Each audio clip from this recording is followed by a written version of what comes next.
Alright my broskies, Captain Arch here to show you a no-nonsense endgame guide that's not going to waste your time or play with your balls. Hey yo, what the fuck?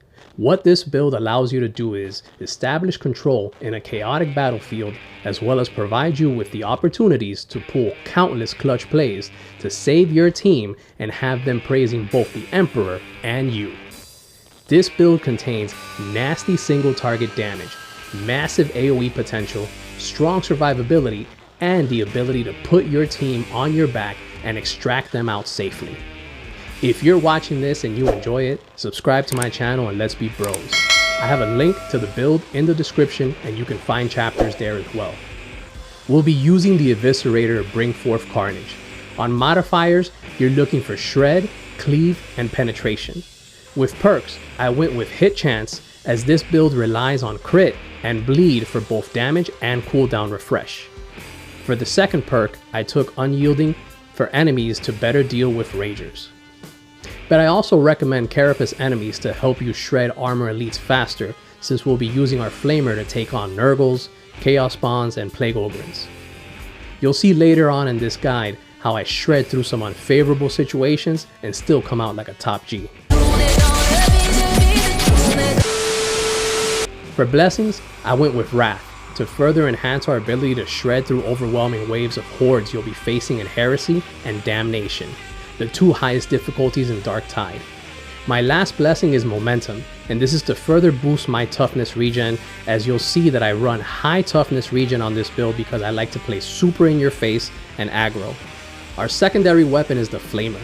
It's one hell of a powerful tool to crowd control large packs of unarmored enemies and suppress them in place while they burn to a crisp or your teammates get to them. Later in the video, I'll be showing some specific scenarios on where and how to use your weapons, grenades, and ability. On my flamer, I don't have the ideal stats, but you'll want to look for cloud radius, burn, and damage for modifiers. On the perks, I took damage to maniacs and unyielding enemies, because these are mainly the ones that will break through your crowd control. On blessings, you should take Overpressure and Blaze Away, as this will maximize the damage you can do per ammo cartridge on the flamer.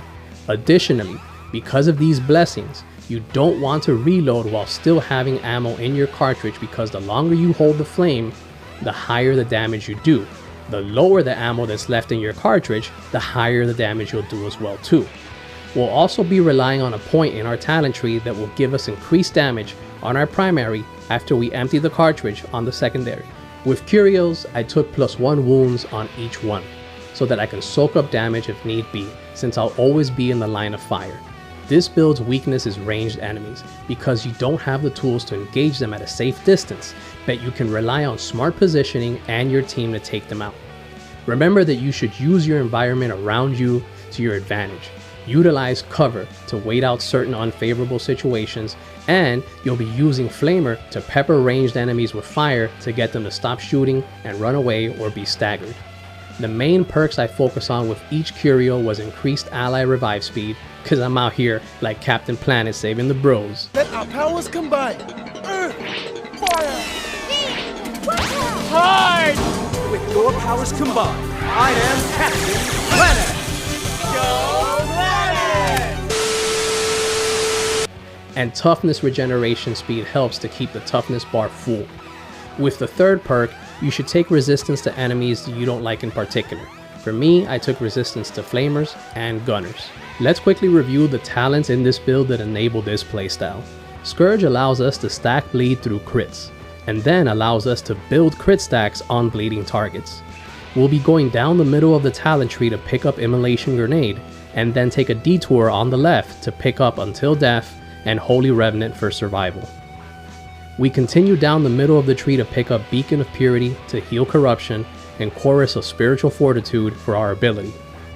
We now go left and down the tree to pick up Invocation of Death, which will reduce our ability cooldown every time we crit. Then we pick up our damage keystone, which will make the crit build possible.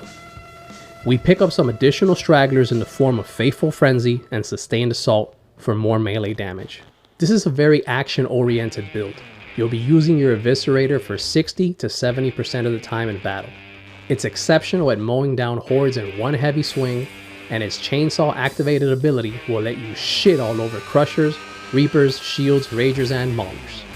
The most efficient way to swing is one heavy attack followed by a light attack.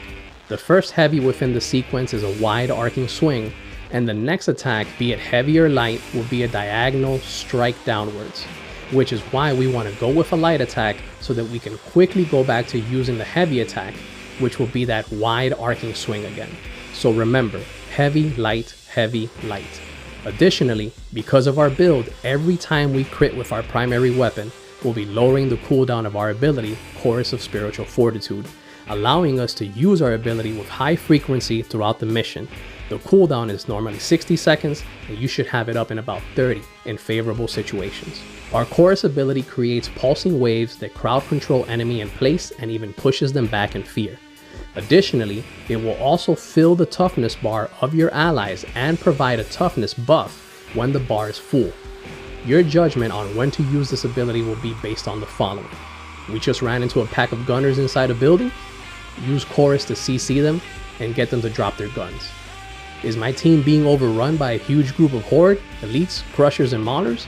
Then use Chorus. Are we getting a pack of hounds coming right at us? Use Chorus. 1 to 3 people down from the team in an impossible situation and everyone's looking at you like, holy shit, broski, we're fucked.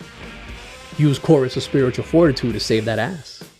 Check out this play right here. Fall, wretch! The power of faith! You will die when the Emperor has finished with you! And not before.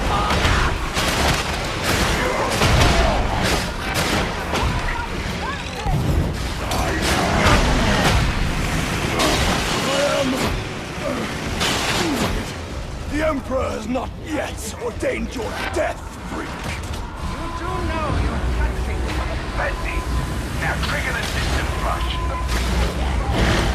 I'm in need! Take it free! That is you. And bam! We're back like nothing happened and we extracted. You'll be making plays like this all the time. Your grenade is a complementary tool. It can be used to contain enemies so that you can mow them down with your primary, or used in tandem with your flamer so that you can give them that morning after burn, the type that will have them questioning where or what they stuck their dick in. Let me know what you guys think of this build in the comments, my bros. Like and subscribe. The dream for this channel is big and we're all going to be a part of the journey.